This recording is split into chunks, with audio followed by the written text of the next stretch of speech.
Hello നമസ്കാരം. ഏവർക്കും ഹൈപ്രപ്പ് ഇൻസ്റ്റിറ്റ്യൂട്ടിന്റെ ഓൺലൈൻ സെറ്റ് എക്സാം ക്ലാസ്സിലേക്ക് സ്വാഗതം. സുഹൃത്തുക്കളെ, നമ്മുടെ എക്സാമിന്റെ ഡേറ്റ് അടുത്തുകൊണ്ടിരിക്കുകയാണ്. അതുകൊണ്ട് തന്നെ ഒരു പ്രധാനപ്പെട്ട മേഖലയുമായിട്ടാണ് ഞാൻ ഇന്ന് നിങ്ങളുടെ മുൻപിൽ എത്തിയിരിക്കുന്നത്. ഈ മേഖല എന്ന് പറയുന്നത് നമുക്ക് അറിയാമെന്ന് വിചാരിക്കുന്നുണ്ട് എങ്കിൽ പോലും ചില മേഖലകൾ നമുക്കിപ്പോഴും അറിയാത്ത ഒരു കാര്യമാണ്. ഏതാണ് ഇന്നത്തെ നമ്മുടെ വിഷയം? ഇന്നത്തെ നമ്മുടെ വിഷയം എന്ന് പറയുന്നത് കിങ്ഡം ക്ലാസിഫിക്കേഷൻ ആണ്. Kingdom classification. സുഹൃത്തുക്കളെ, കിങ്ഡം ക്ലാസിഫിക്കേഷൻ, ജീവജാലങ്ങളെ നമ്മൾ എന്തൊക്കെ വ്യത്യസ്ത തരം കിങ്ഡംസ് ആയിട്ട് ക്ലാസിഫൈ ചെയ്യാൻ പറ്റും, അതുമായി ബന്ധപ്പെട്ട different types of kingdom classification ആണ് നമ്മൾ ഏറ്റവും ആദ്യമായിട്ട് ഇന്നത്തെ ഒരു ടോപ്പിക് ആയിട്ട് എടുത്തിരിക്കുന്നത്. സുഹൃത്തുക്കളെ, നമുക്ക് നോക്കിയാലോ. ഏറ്റവും ആദ്യം ടു കിങ്ഡം ക്ലാസിഫിക്കേഷൻ നിങ്ങൾക്കറിയാം. Two kingdom classification, two kingdom classification ഇതാരാണ് കൊണ്ടുവന്നത് എന്നുള്ളൊരു ചോദ്യമാണ് നമ്മുടെ എക്സാമിന് ചോദിക്കുന്നത്. ടു കിങ്ഡം ക്ലാസിഫിക്കേഷൻ മുന്നോട്ട് കൊണ്ടുവന്നത് കാൾ ലിനയസ് എന്ന് പറയുന്ന വ്യക്തിയാണ്. Call Linnaeus. കാൾ ലിനയസ് ആണ് നമ്മുടെ ജീവജാലങ്ങളെ ടു കിങ്ഡംസ് ആയിട്ട് ക്ലാസിഫൈ ചെയ്തിരിക്കുക. അതിന്റെ ഡീറ്റെയിൽസിലേക്ക് നമുക്ക് പോകാം. ഇപ്പൊ ജസ്റ്റ് ആ പേരുകൾ മാത്രമേ ഞാൻ പറയുന്നുള്ളൂ. Two kingdom classification by Carl Linnaeus. അങ്ങനെയെങ്കിൽ അടുത്തത് three kingdom classification. Three kingdom classification. സുഹൃത്തുക്കളെ, ത്രീ കിങ്ഡം ക്ലാസിഫിക്കേഷൻ ഇത് രണ്ട് പേര് ആണ് ഈ ത്രീ കിങ്ഡം ക്ലാസിഫിക്കേഷൻ കൊണ്ടുവരുന്നത്. പക്ഷെ രണ്ടുപേര് സെപ്പറേറ്റ് ആയിട്ടാണ് പറയുന്നത്. രണ്ടുപേരുടെ ത്രീ കിങ്ഡം ക്ലാസിഫിക്കേഷൻ ഡിഫറന്റ് ആണ്. ഒന്നാമത്തെ ആൾ എന്ന് പറയുന്നത് ജോൺ ഹോഗ്.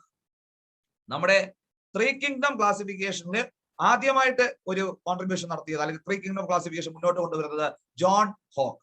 പക്ഷേ അതിനുശേഷം നമ്മുടെ ഏർണസ്റ്റ് ഹെക്കൽ എന്ന് പറയുന്ന ഒരു മനുഷ്യൻ, അദ്ദേഹത്തിന്റെ സെപ്പറേറ്റ് ആയിട്ടുള്ള ഒരു ത്രീ കിങ്ഡം ക്ലാസിഫിക്കേഷൻ പറഞ്ഞു. അപ്പോ two kingdom classification Carl Linnaeus, three kingdom classification ഒന്ന് പറഞ്ഞത് ജോൺ ഹോഗ്, രണ്ടാമത് പറഞ്ഞത് നമ്മുടെ ഏർണസ്റ്റ് ഹെക്കൽ. അപ്പോ ഈ ഏർണസ്റ്റ് ഹെക്കലിനെ കുറിച്ചൊക്കെ നിങ്ങൾക്ക് അറിയാമല്ലോ. നമ്മുടെ ഇക്കോളജി എന്ന് പറയുന്ന വാക്ക് കോയിൻ ചെയ്തത് ഏർണസ്റ്റ് ഹെക്കൽ ആണ് എന്നുള്ളതും നിങ്ങൾക്ക് അറിയാം. ടു കിങ്ഡം കഴിഞ്ഞു, ത്രീ കിങ്ഡം കഴിഞ്ഞു. അടുത്തത് ഫോർ കിങ്ഡം. അടുത്ത ക്ലാസിഫിക്കേഷൻ ആണ് ഫോർ കിങ്ഡം ക്ലാസിഫിക്കേഷൻ. സുഹൃത്തുക്കളെ, എന്താണ് ഫോർ കിങ്ഡം ക്ലാസിഫിക്കേഷൻ, അല്ലെങ്കിൽ ആരാണ് അത് മുന്നോട്ട് കൊണ്ടുവന്നത്? ഫോർ കിങ്ഡം ക്ലാസിഫിക്കേഷൻ മുന്നോട്ട് കൊണ്ടുവന്ന വ്യക്തിയുടെ പേര് ഹെർബർട്ട് എഫ് കോപ്ലാൻഡ് എന്നാണ്. സുഹൃത്തുക്കളെ, ഹെർബർട്ട് എഫ് കോപ്ലാൻഡ് എന്നാണ് അദ്ദേഹത്തിന്റെ പേര്. അത് നിങ്ങൾ ഒരിക്കലും മറക്കരുത്. നമ്മുടെ ഫോർ കിങ്ഡം ക്ലാസിഫിക്കേഷൻ കൊണ്ടുവന്ന മനുഷ്യന്റെ പേരാണ് ഹെർബർട്ട് എഫ് കോപ്ലാൻഡ് എന്ന് പറയും. ക്ലിയർ ആകുന്നുണ്ടല്ലോ? ഇനി നാലാമത്തത് കഴിഞ്ഞു അടുത്തത് അഞ്ചാമത്തെ ഫൈവ് കിങ്ഡം. ഏറ്റവും കൂടുതൽ തവണ നമ്മുടെ എക്സാമുകൾക്ക് വന്നിട്ടുള്ള ഒരു ചോദ്യമാണ്. ഫൈവ് കിങ്ഡം ക്ലാസിഫിക്കേഷൻ ആരുടേതാണ്? അത് നമുക്ക് എല്ലാവർക്കും അറിയാം. R H Whittaker. R H Whittaker ആണ് നമ്മുടെ ഫൈവ് കിങ്ഡം ക്ലാസിഫിക്കേഷൻ മുന്നോട്ട് വെച്ചത്. അപ്പൊ ടു കിങ്ഡം കണ്ടു, ത്രീ കിങ്ഡം കണ്ടു, ഫോർ കിങ്ഡം കണ്ടു, ഫൈവ് കിങ്ഡം കണ്ടു. അങ്ങനെയെങ്കിൽ അടുത്തത് six kingdom classification. Six kingdom classification. ഇങ്ങനെയൊക്കെ ക്ലാസിഫിക്കേഷൻ ഉണ്ട് കേട്ടോ. നിങ്ങൾക്ക് ഓർമ്മയുണ്ടോ എന്ന് എനിക്കറിയില്ല. സിക്സ് കിങ്ഡം ക്ലാസിഫിക്കേഷൻ ഇതും രണ്ട് വ്യത്യസ്ത ആളുകൾ ഇതിൽ കോൺട്രിബ്യൂട്ട് ചെയ്തിട്ടുണ്ട്. ഒന്നാമത്തെ ആളാണ് കാൾ വൂസ്. ഒന്നാമത്തെ ആളാണ് കാൾ വൂസ്. ഇദ്ദേഹം തന്നെയാണ് നമ്മുടെ ത്രീ ഡൊമൈൻ ക്ലാസിഫിക്കേഷൻ മുന്നോട്ട് വച്ചിരിക്കുന്നത്. നമ്മുടെ കാൾ വൂസ് തന്നെയാണ് നമ്മുടെ ത്രീ ഡൊമൈൻ ക്ലാസിഫിക്കേഷൻ മുന്നോട്ട് വച്ചിരിക്കുന്നത്. ഇദ്ദേഹത്തിന്റെ കോൺട്രിബ്യൂഷൻ തന്നെയാണ് നമ്മുടെ six kingdom classification. Carl Woese മാത്രമല്ല, മറ്റൊരു വ്യക്തിയും കൂടി നമ്മുടെ സിക്സ് കിങ്ഡം ക്ലാസിഫിക്കേഷനിൽ കോൺട്രിബ്യൂട്ട് ചെയ്തിട്ടുണ്ട്. അദ്ദേഹത്തിന്റെ പേരാണ് Thomas Cavalier Smith. Thomas Cavalier Smith തന്നെയാണ് നമ്മുടെ സിക്സ് കിങ്ഡം ക്ലാസിഫിക്കേഷനിലെ വേറൊരു വേരിയന്റ് പറഞ്ഞു. അപ്പോ സിക്സ് കിങ്ഡം ക്ലാസിഫിക്കേഷൻ കണ്ടല്ലോ. ഒന്ന് കാൾ വൂസ് എന്ന് പറയുന്ന മനുഷ്യൻ ഒരു സിക്സ് കിങ്ഡം ക്ലാസിഫിക്കേഷൻ കൊണ്ടുവന്നു. അതിനുശേഷം നമ്മുടെ കാവലിയർ സ്മിത്ത് മറ്റൊരു സിക്സ് കിങ്ഡം ക്ലാസിഫിക്കേഷൻ കൊണ്ടുവന്നു. അടുത്തതാണ് seven kingdom classification. Seven kingdom classification. നോക്കൂ, അപ്പൊ നിങ്ങൾ വിചാരിച്ചതല്ല, കുറെ ഉണ്ട് കേട്ടോ അതിനകത്ത്. സെവൻ കിങ്ഡം ക്ലാസിഫിക്കേഷൻ കൊണ്ടുവന്നത് കാവലിയർ സ്മിത്ത് തന്നെയാണ്. സെവൻ കിങ്ഡം ക്ലാസിഫിക്കേഷൻ കൊണ്ടുവന്നത് കാവലിയർ സ്മിത്ത് തന്നെയാണ്. ഏറ്റവും അവസാനമായിട്ട് നമ്മൾ പറയുന്നത് എയ്റ്റ് കിങ്ഡം ക്ലാസിഫിക്കേഷൻ. ഏറ്റവും അവസാനമായിട്ട് നമ്മൾ പറയുന്നത് എയ്റ്റ് കിങ്ഡം ക്ലാസിഫിക്കേഷൻ. ഇത് മുന്നോട്ട് കൊണ്ടുവന്നതും തോമസ് കാവലിയർ സ്മിത്ത് തന്നെയാണ്. കാവലിയർ സ്മിത്തിന് വേറെ പണിയൊന്നുമില്ലായിരുന്നു. ഇങ്ങനെ 6, 7, 8 എന്നൊക്കെ പറഞ്ഞ് ഇങ്ങനെ ഡിവൈഡ് ചെയ്ത് കളിക്കുന്ന ഒരു ഹോബിയായിരുന്നു അദ്ദേഹം. സുഹൃത്തുക്കളെ, അപ്പോ നമ്മുടെ കിങ്ഡം ക്ലാസിഫിക്കേഷനിൽ ഈ ഒരു നമ്മൾ ഇത്രയും നേരം നിങ്ങൾ കേട്ടിരുന്നതിൽ ഈ പേരുകൾ നിങ്ങൾ പഠിച്ചു കഴിഞ്ഞാൽ നിങ്ങൾക്ക് ഒരു മാർക്ക് ഉറപ്പിക്കാം. അപ്പൊ 2 കിങ്ഡം ക്ലാസിഫിക്കേഷൻ കൊണ്ടുവന്നത് കാൾ ലിനയസ്, 3 കിങ്ഡം ക്ലാസിഫിക്കേഷൻ കൊണ്ടുവന്ന 2 പേരാണ് സെപ്പറേറ്റ് ആയിട്ട്. ഒന്ന് ജോൺ ഹോഗ്, 2 ഏർണസ്റ്റ് ഹെക്കൽ. അടുത്തത് 4 കിങ്ഡം ക്ലാസിഫിക്കേഷൻ കൊണ്ടുവന്നത് ഹെർബർട്ട് എഫ് കോപ്ലാൻഡ് ആണ്. 5 കിങ്ഡം ക്ലാസിഫിക്കേഷൻ കൊണ്ടുവന്നത് RH പിറ്റാക്കർ. 6 കിങ്ഡം ക്ലാസിഫിക്കേഷൻ കൊണ്ടുവന്നത് കാൾ മൂസ്, അത് സെപ്പറേറ്റ് ആയിട്ടാണ് കൊണ്ടുവന്നത്. അതിനുശേഷം നമ്മുടെ കാവലിയർ സ്മിത്ത് എന്ന് പറയുന്ന മനുഷ്യൻ ഇതേ 6 കിങ്ഡം ക്ലാസിഫിക്കേഷനെ വേറെ രീതിയിൽ അവതരിപ്പിച്ചു. 7 കിങ്ഡം ക്ലാസിഫിക്കേഷൻ കൊണ്ടുവന്നതും കാവലിയർ സ്മിത്ത് തന്നെയാണ്. 8 കിങ്ഡം ക്ലാസിഫിക്കേഷൻ കൊണ്ടുവന്നതും കാവലിയർ സ്മിത്ത് തന്നെയാണ്. പഠിച്ചല്ലോ, നമ്മുടെ എക്സാമിന് വേണ്ടി ഇത്രയും കാര്യങ്ങൾ നിങ്ങൾ പഠിച്ചല്ലോ. അങ്ങനെയെങ്കിൽ ഞാൻ അടുത്തതിലേക്ക് പോവുകയാണ്. നമ്മുടെ ആ 2 കിങ്ഡം ക്ലാസിഫിക്കേഷനിൽ എന്തൊക്കെയാണ് നമ്മൾ അറിഞ്ഞിരിക്കേണ്ടുന്ന പോയിന്റ്? 2 കിങ്ഡം ക്ലാസിഫിക്കേഷൻ ആരുടേതാണ് എന്ന് നിങ്ങൾക്കറിയാം. അത് നമ്മുടെ കാൾ ലിനയസിന്റേതാണ് എന്ന് നമുക്കറിയാമല്ലോ. കാൾ ലിനയസിന്റേതാണ് 2 കിങ്ഡം ക്ലാസിഫിക്കേഷൻ എന്ന് പറയുമ്പോൾ ഏറ്റവും സിംപ്ലിഫൈ ചെയ്ത് ജീവജാലങ്ങളെ പ്ലാന്റ്സ് എന്നും പ്ലാന്റ് എന്നും അനിമേലിയ എന്നും ആനിമൽസ് എന്നും 2 രീതിയിൽ ക്ലാസിഫൈ ചെയ്ത് വച്ചിരിക്കുന്നതിനെയാണ് നമ്മൾ 2 കിങ്ഡം ക്ലാസിഫിക്കേഷൻ എന്ന് പറയുന്നത്. പക്ഷേ പലരും നമ്മൾ ഇവിടെ പഠിക്കാത്ത മറ്റൊരു പോയിന്റ് കൂടെ ഞാൻ ഇവിടെ പറയാൻ ആഗ്രഹിക്കുന്നു. വാസ്തവത്തിൽ ലിനയസ് ജീവനില്ലാത്ത മിനറൽസിനെയും കൂടി ഇവിടെ ക്ലാസിഫൈ ചെയ്ത് വെച്ചിട്ടുണ്ട്. അതിന്റെ പേര് എന്ന് പറയുന്നത് നിങ്ങൾ ജസ്റ്റ് ഒന്ന് പഠിച്ചു വെച്ചോളുക. അതിന്റെ പേര് എന്ന് പറയുന്നതും നിങ്ങൾ ഇവിടെ ജസ്റ്റ് ഒന്ന് പഠിച്ചു വെച്ചോളുക. കാരണം അദ്ദേഹം എന്താ ചെയ്ത്, അദ്ദേഹം ജീവനില്ലാത്ത മിനറൽസിനെയും കൂടെ ഇവിടെ മൂന്നാമതൊരു കിങ്ഡം ആയിട്ട് ക്ലാസിഫൈ ചെയ്ത് വെച്ചിട്ടുണ്ട്. പക്ഷെ ജീവനില്ലാത്തത് കൊണ്ട് നമ്മൾ 2 കിങ്ഡം ആയിട്ടാണ് ഇതിനെ പറയുന്നത്. ആ ജീവനില്ലാത്ത മിനറൽസിനെ ക്ലാസിഫൈ ചെയ്ത് വച്ചിരിക്കുന്നതിന്റെ പേര് റെഗ്നം ലെപ്പീഡിയം. റെഗ്നം ലെപ്പീഡിയം എന്നാണ് അതിന്റെ പേര്. അപ്പൊ സുഹൃത്തുക്കളെ, ഇത് നിങ്ങൾ എല്ലാവരും ഒന്ന് പഠിച്ചു വെച്ചോളുക. ഇത് വളരെ ഇമ്പോർട്ടന്റ് ആണ്. റെഗ്നം ലപ്പീഡിയം, LA ആണ്. റെഗ്നം ലപ്പീഡിയം എന്ന് പറയുന്ന ഒരു രീതിയിലാണ് ഈ മിനറൽസിനെ ക്ലാസിഫൈ ചെയ്ത് വെച്ചിരിക്കുന്നത്. അപ്പൊ ആക്ച്വലി നമ്മുടെ ലിനയസിന്റെ ക്ലാസിഫിക്കേഷൻ പ്ലാന്റ് എന്നും അനിമേലിയ എന്നും റെഗ്നം ലപ്പീഡിയം എന്ന് പറയുന്ന മൂന്നാമതൊരു ക്ലാസിഫിക്കേഷൻ കൂടെ ഉണ്ട്. പക്ഷെ നമ്മൾ അത് കൺസിഡർ ചെയ്യുന്നില്ല, കാരണം അത് എന്താണ്, മിനറൽസ് ആയതുകൊണ്ട്. പക്ഷെ ഇത് ചോദിച്ചുകൂടാനൊന്നുമില്ല. നമ്മുടെ എക്സാമിന് ചിലപ്പോൾ ഇത് കയറി വന്നു കഴിഞ്ഞാൽ നിങ്ങൾ ഓർത്തിരിക്കുക, മിനറൽസിന്റെ ആ ക്ലാസിഫിക്കേഷൻ ആണ് റെഗ്നം ലപ്പീഡിയം. അപ്പോ 2 കിങ്ഡം ക്ലാസിഫിക്കേഷൻ കരോളസ് ലിനയസ് ആണ്. അദ്ദേഹത്തിന്റെ ആ കിങ്ഡംസ് ഏതൊക്കെയാണ്? Plant and Animalia. അടുത്തത് നമ്മുടെ 3 കിങ്ഡം ക്ലാസിഫിക്കേഷൻ. 3 കിങ്ഡം ആര് എന്ന് ഞാൻ പറഞ്ഞു കഴിഞ്ഞു. 3 കിങ്ഡം എന്ന് പറയുമ്പോൾ 2 പേരാണ് അതിൽ കോൺട്രിബ്യൂട്ട് ചെയ്തിരിക്കുന്നത്. സുഹൃത്തുക്കളെ, ഒന്നാമത്തെ മനുഷ്യൻ എന്ന് പറയുന്നത് ജോൺ ഹോഗ് എന്ന് പറയുന്ന ഒരു വ്യക്തിയാണ്. സുഹൃത്തുക്കളെ, ഈ ജോൺ ഹോഗ് എന്ന് പറയുന്ന ആൾ വാസ്തവത്തിൽ എന്താണ് ചെയ്യുന്നത്? ഇദ്ദേഹം നോക്കിയപ്പോ പ്ലാന്റ്സും ആനിമൽസും മാത്രമല്ലല്ലോ, നമ്മുടെ സൂക്ഷ്മജീവികൾ എന്ന് പറയുന്ന ഒരു വിഭാഗം കൂടി ഉണ്ടല്ലോ, മൈക്രോ ഓർഗാനിസംസ്. ഇവർക്ക് വേണ്ടി ഒരു കാറ്റഗറി വേണം എന്ന് അദ്ദേഹം തീരുമാനിച്ചു. അദ്ദേഹം എന്ത് ചെയ്തു? നമ്മുടെ പ്ലാന്റയുടെയും അനിമേലിയുടെയും കൂട്ടത്തിൽ ഒന്നും കൂടി ആഡ് ചെയ്തു പ്രോട്ടോക്ടിസ്റ്റ എന്ന ഒരു അഡിഷൻ കൂടി ഉണ്ട്. പ്രോട്ടോക്ടിസ്റ്റ, ഈ വാക്ക് ചിലപ്പോൾ നിങ്ങൾ കേട്ടിട്ടുണ്ടാവില്ല. നമ്മുടെ പ്രോട്ടിസ്റ്റയെ സൂചിപ്പിക്കുന്ന വാക്ക് തന്നെയാണ് പ്രോട്ടോക്ടിസ്റ്റ. അപ്പോ name the person who added protoctista to the 2 kingdom classification എന്ന് ചോദിച്ചാൽ അത് ജോൺ ഹോഗ് ആണ്.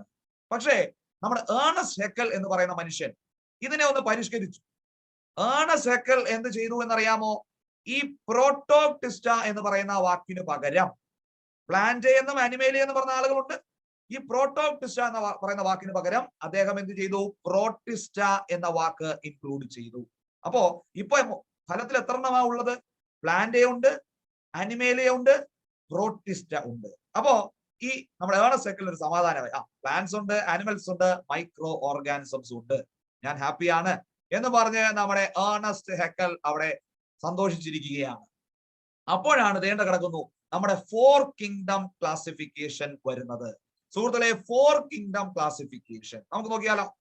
4 കിങ്ഡം ക്ലാസിഫിക്കേഷൻ ഇത് ആരുടേതാണ് എന്ന് ഞാൻ ഓൾറെഡി പറഞ്ഞു കഴിഞ്ഞു.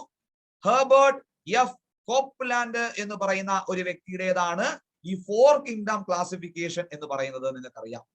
അപ്പൊ ഇവിടെ ഇദ്ദേഹം നോക്കിയപ്പോ ഈ പ്രോട്ടിസ്റ്റയ്ക്ക് അകത്ത് ബാക്ടീരിയയെ ഉൾപ്പെടുത്തുന്നത് ശരിയല്ല എന്ന് ഇദ്ദേഹത്തിന് തോന്നി. കാരണം അത് ശരിയല്ല. കാരണം ബാക്ടീരിയ പ്രോട്ടിസ്റ്റ എന്ന് പറയുമ്പോൾ ഒരു വൈഡ് വെറൈറ്റി ഓഫ് ആളുകളുണ്ട്.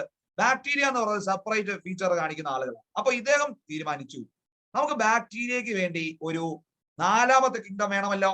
അപ്പൊ കോപ്ലാൻഡ് എന്ത് ചെയ്തു? മൊണീറ എന്ന് പറയുന്ന ഒരു കിങ്ഡത്തെ ആഡ് ചെയ്തു. മൊണീറ. അപ്പൊ ഫലത്തിൽ ഇപ്പൊ എത്ര എണ്ണമുണ്ട്? മൊണീറയുണ്ട്, നമ്മുടെ പ്രോട്ടിസ്റ്റയുണ്ട്, നമ്മുടെ പ്ലാന്റയുണ്ട്, അതോടൊപ്പം തന്നെ ആനിമേലിയ ഉണ്ട്. അപ്പൊ ഫലത്തിൽ ഇപ്പൊ 4 കിങ്ഡംസ് ആണ് വന്നിരിക്കുന്നത്.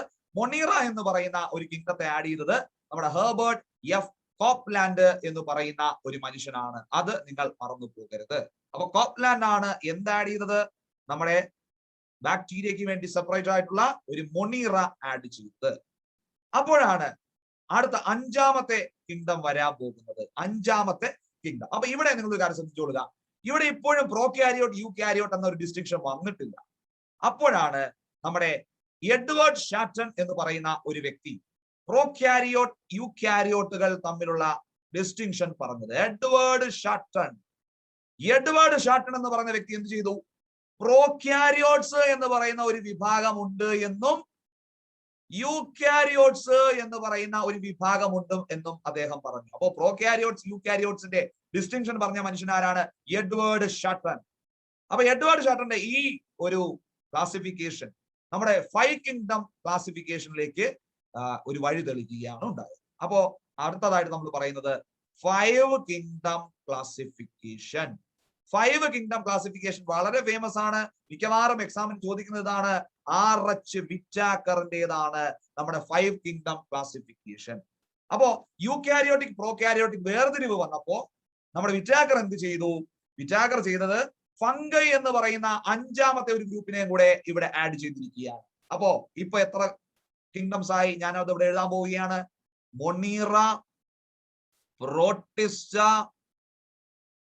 Fungi, plantae and Animalia.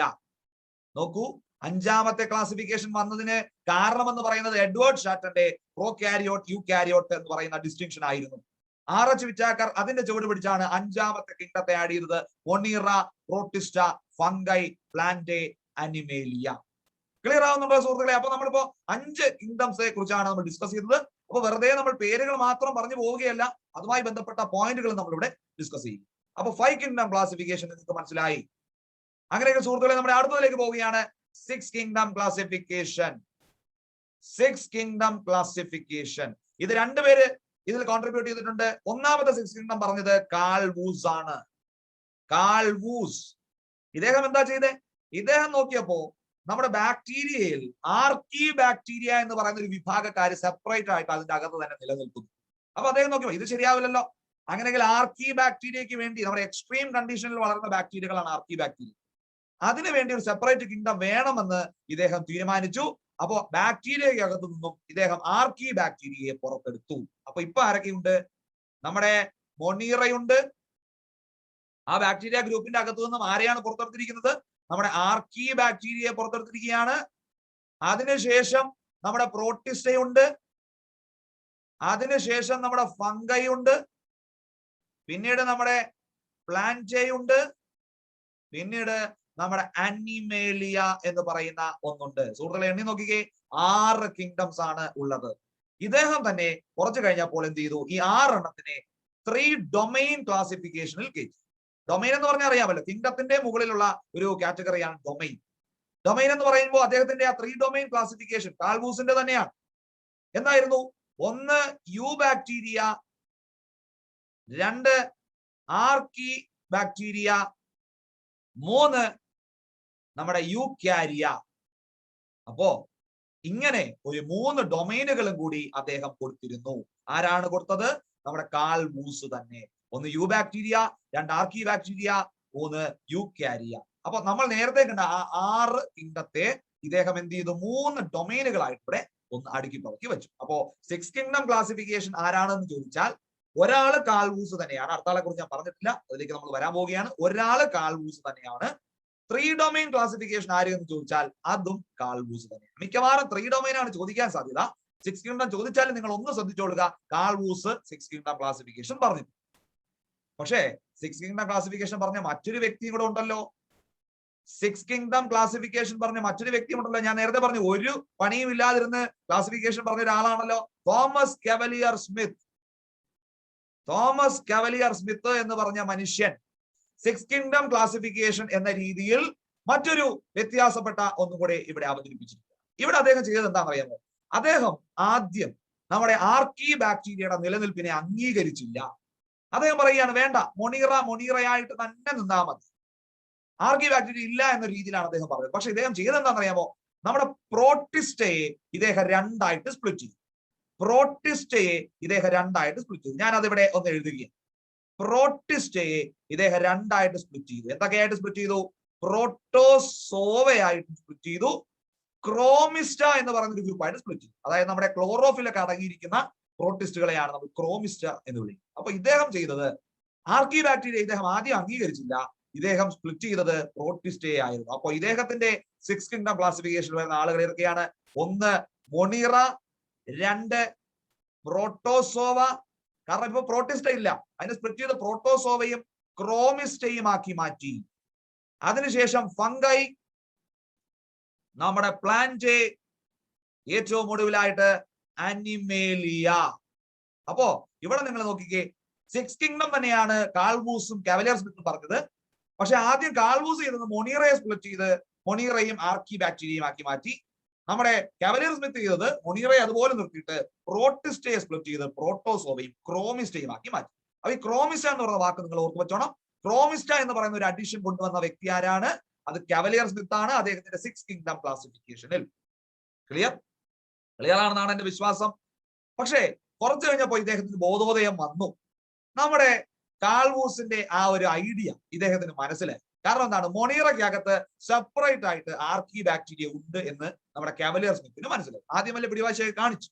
അങ്ങനെ ഇരുന്നപ്പോഴാണ് ഇദ്ദേഹത്തിന്റെ തന്നെ സെവൻ കിങ്ഡം ക്ലാസിഫിക്കേഷൻ വരുന്നത്. അപ്പൊ എന്തായിരിക്കും ഇവിടെ സംഭവിച്ചിട്ടുണ്ടാവുക? ആ മൊണീറയെ ഇദ്ദേഹം ഒന്ന് സ്പ്ലിറ്റ് ചെയ്തു, നമ്മുടെ കാൾവൂസ് ചെയ്തതുപോലെ തന്നെ നമ്മുടെ മൊണീറയെ സ്പ്ലിറ്റ് ചെയ്ത് മൊണീറയും ആർക്കി ബാക്ടീരിയയും ആക്കി മാറ്റി. അപ്പൊ അത് ഞാൻ ഇവിടെ എഴുതുകയാണ്, മൊണീറ ആർക്കി ബാക്ടീരിയ അല്ലെങ്കിൽ ആർക്കിയ. ഓക്കെ, അടുത്തത് അദ്ദേഹത്തിന് തന്നെ പ്രോട്ടോസോവ ക്രോമിസ്റ്റ ഡിവിഷൻസ് ഇവിടെ തന്നെ ഉണ്ട്. പ്രോട്ടോസോവ ക്രോമിസ്റ്റ എന്ന് പറയുന്ന ഡിവിഷൻ ഇവിടെ തന്നെ ഉണ്ട്. പിന്നീട് നമ്മുടെ പഴയ പോലെ തന്നെ fungi, plantae and Animalia. Fungi, plantae and Animalia. അപ്പൊ സുഹൃത്തുക്കളെ, ഇപ്പൊ നിങ്ങൾക്ക് ഒരു ഐഡിയ മനസ്സിലായിട്ടുണ്ടാകും ഈ സെവൻ കിങ്ഡം ക്ലാസിഫിക്കേഷൻ എന്ന് പറയുന്നത് എന്താണ് എന്നുള്ളത്. ക്ലിയർ ആവുന്നുണ്ടല്ലോ? സെവൻ കിങ്ഡം ക്ലാസിഫിക്കേഷൻ ആരാണ് കൊണ്ടുവന്നത് എന്ന് ചോദിച്ചാൽ അതിൽ ഒരു സംശയം വേണ്ട, അത് നമ്മുടെ കവലിയർ സ്മിത്ത് തന്നെയാണ് ഈ സെവൻ കിങ്ഡം ക്ലാസിഫിക്കേഷൻ കൊണ്ടുവന്നത് എന്നുള്ളതും നിങ്ങൾ ഒന്ന് ഓർത്തുകൊള്ളുക. അപ്പോ ഏറ്റവും അവസാനമായിട്ട് നമ്മൾ കാണാൻ പോകുന്നത് നമ്മുടെ എയ്റ്റ് കിങ്ഡം ക്ലാസിഫിക്കേഷൻ ആണ്. എയ്റ്റ് കിങ്ഡം ക്ലാസിഫിക്കേഷൻ ഞാൻ നേരത്തെ പറഞ്ഞതുപോലെ തന്നെ അതും കവലിയർ സ്മിത്ത് തന്നെയാണ്. ഈ മനുഷ്യന് ഒരു പണിയില്ല കേട്ടോ. കവലിയർ സ്മിത്ത് തന്നെയാണ് എയ്റ്റ് കിങ്ഡം ക്ലാസിഫിക്കേഷൻ കൊണ്ടുവന്നത്. ഇദ്ദേഹം എന്താണ് ചെയ്തത് ഇവിടെ? ഇദ്ദേഹം നോക്കിയപ്പോ ഈ പ്രോട്ടോസോവയ്ക്കകത്ത് ചില ആളുകൾക്ക് മൈറ്റോകോൺട്രിയ ഇല്ല എന്ന് കണ്ടു. പ്രോട്ടോസോവയ്ക്കകത്ത് ചില ആളുകൾക്ക് മൈറ്റോകോൺട്രിയ എന്ന് പറയുന്ന സാധനം ഇല്ല. അവർക്ക് മൈറ്റോകോൺട്രിയ ഇല്ല എന്നുള്ള ആബ്സെന്റ് ആണ് എന്നുള്ള വസ്തുത മനസ്സിലാക്കുകയും പ്രോട്ടോസോവയെ അദ്ദേഹം ഒന്നുകൂടെ സ്പ്ലിറ്റ് ചെയ്യുകയും ചെയ്യും. അപ്പൊ ഞാൻ അത് ഇവിടെ ഒന്ന് എഴുതുകയാണ്, നിങ്ങൾക്ക് മനസ്സിലാക്കാൻ വേണ്ടി ഇവിടെ ഒന്നും കൂടെ ഞാൻ എഴുതുകയാണ്. നമ്മുടെ പ്രോട്ടോസോവയെ ഇദ്ദേഹം സ്പ്ലിറ്റ് ചെയ്ത്, ഞാൻ ഒന്നുകൂടി നീക്കി എഴുതാം ഇങ്ങോട്ട്. നമ്മുടെ പ്രോട്ടോസോവയെ ഇദ്ദേഹം എന്ത് ചെയ്തു? പ്രോട്ടോസോവയെ സ്പ്ലിറ്റ് ചെയ്ത് പ്രോട്ടോസോവ എന്ന് പറയുന്ന ഒരു ഗ്രൂപ്പിനെ സെപ്പറേറ്റ് ആയിട്ട് നിലനിർത്തുകയും അതിന്റെ അകത്തു നിന്നും ആർക്കിസോവ എന്ന് പറയുന്ന ഒരു കാറ്റഗറി കൊണ്ടുവരികയും ചെയ്തു. ആർക്കിസോവ എന്ന് പറഞ്ഞാൽ മൈറ്റോകോൺട്രിയ ഇല്ലാത്ത ആളുകൾ എന്നാണ് അർത്ഥം. അപ്പൊ ഇപ്പൊ എട്ടണമായില്ലേ? Monera, archaea, protozoa, archezoa, chromista, fungi, plantae and animalia. സുഹൃത്തുക്കളെ, ഇപ്പൊ എത്ര എണ്ണം ഉണ്ട്? 8 എണ്ണമാണ് ഉള്ളത്. അപ്പൊ നോക്കിക്കോണേ, നമ്മുടെ പാവം കാലിനേഴ്സ് 2 എണ്ണത്തിൽ തുടങ്ങിയത് നമ്മുടെ കവലിയർ സ്മിത്ത് ഏകദേശം ഒരു 8 എണ്ണത്തിൽ കൊണ്ട് എത്തിച്ചു വച്ചിട്ടുണ്ട്. അപ്പൊ ഇവിടെ ഇതിനകത്ത് നിന്ന് എന്തൊക്കെ ചോദ്യങ്ങൾ വരാം എന്നുള്ളത് നമുക്കൊന്ന് പരിശോധിച്ചാലോ.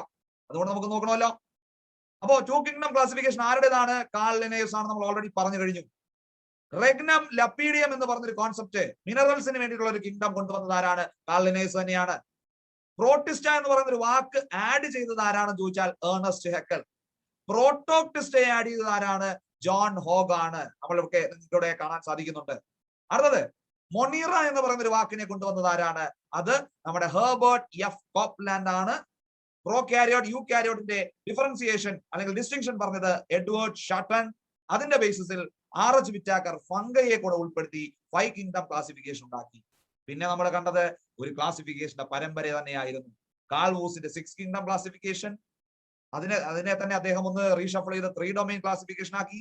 പിന്നീട് കവലിയർ സ്മിത്ത് ക്രോമിസ്റ്റ എന്ന് പറഞ്ഞൊരു വാക്കിനെ ആഡ് ചെയ്തു, അത് 6 കിങ്ഡം ക്ലാസിഫിക്കേഷൻ ആണ്.